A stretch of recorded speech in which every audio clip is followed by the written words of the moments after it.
بسم اللہ الرحمن الرحیم۔ السلام علیکم ورحمۃ اللہ وبرکاتہ۔ دوستوں، میرا آج کا ٹاپک بھی حضرت سودا رضی اللہ تعالیٰ عنہ کے متعلق ہے۔ ٹاپک شروع کرنے سے پہلے میرے چینل کو سبسکرائب کر دیں۔ حضرت سودا رضی اللہ تعالیٰ عنہ قریش کے معزز گھرانے سے تعلق رکھتی تھیں۔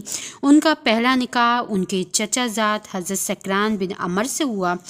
حضرت سودا رضی اللہ تعالیٰ عنہ اور ان کے شوہر نے اعلان نبوت کے ابتدائی زمانے ہی میں اسلام قبول کر لیا تھا۔ جب مشرکین نے مسلمانوں پر ظلم و ستم کی انتہا کر دی تو مسلمانوں کی ایک جماعت نے نبی کریم صلی اللہ علیہ وسلم کے حکم سے پڑوسی ملک حبشہ ہجرت کی۔ ان ہجرت کرنے والوں میں سیدہ سودا اور ان کے شوہر بھی شامل تھے۔ کئی سال حبشہ میں مقیم رہنے کے بعد یہ مکہ واپس آ گئیں۔ پھر ان کے شوہر حضرت سکران کی وفات ہو گئی اور سیدہ سودا بیوہ ہو گئی۔ جب حضرت ختیجہ رضی اللہ تعالیٰ عنہ کا انتقال ہوا، نبی کریم صلی اللہ علیہ وسلم کے گھر کے انتظام اور بچوں کی تعلیم و تربیت کی وجہ سے افسردہ دکھائی دیتے تو آپ کی یہ حالت دیکھ کر حضرت عثمان رضی اللہ تعالیٰ عنہ کی بیوی حضرت خولہ رضی اللہ تعالیٰ عنہ نے رسول اکرم سے عرض کیا، آپ کو ایک رفیق اور مونس و غمگوار ساتھی کی ضرورت ہے، اگر آپ اجازت دیں تو نکاح کی بات شروع کروں۔ آپ نے اجازت دی۔ اس طرح سیدہ سودا رضی اللہ تعالیٰ عنہا حرم نبی صلی اللہ علیہ وسلم میں آ گئیں۔ کتاب ازواج مطہرات میں لکھا ہے، ابن سعد نے، جس زمانے میں سیدہ سودا اپنے پہلے شوہر سکران بن عمر کے پاس تھیں کہ ایک مرتبہ حضرت سودا نے خواب میں دیکھا کہ وہ تکیے کا سہارا لے کر بیٹھی ہوئی ہیں کہ آسمان پھٹا اور چاند ان پر آ گرا۔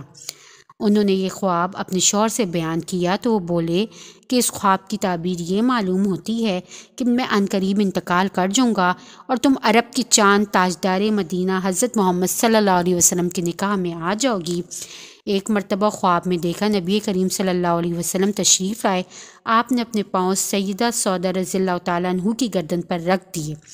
حضرت سودا نے یہ خواب اپنے شوہر سے بیان کیا تو انہوں نے کہا کہ باخدا اگر تم نے یہی خواب دیکھا ہے تو میں مر جاؤں گا اور رسول اکرم صلی اللہ علیہ وسلم تم سے نکاح فرمائیں گے۔ سیدہ عائشہ فرماتی ہیں، میں نے کسی عورت کو حسد سے خالی نہیں دکھا سوائے سودا کے۔ حضرت عائشہ فرماتی ہیں، سودا رضی اللہ عنہ کے علاوہ کسی عورت کو دیکھ کر مجھے کبھی یہ خیال نہیں آیا کہ اس کے قالب میں میری روح ہوتی۔ اس سار میں بھی ممتاز حیثیت رکھتی تھیں۔ چونکہ آپ کی عمر زیادہ تھی اور حضرت بی بی عائشہ نوعمر تھیں، اس لیے انہوں نے اپنی باری بھی حضرت عائشہ کو دے دی تھی۔ آپ تقریباً 14 برس نبی کریم صلی اللہ علیہ وسلم کی خدمت میں رہی اور آپ کی وفات کچھ نے 19 ہجری اور کچھ نے 22 ہجری حضرت عمر فاروق کے زمانے میں بیان فرمائی ہے۔ اللہم صلی علی محمد وعلی آل محمد کما صلیت علی ابراہیم وعلی آل ابراہیم انک حمید مجید۔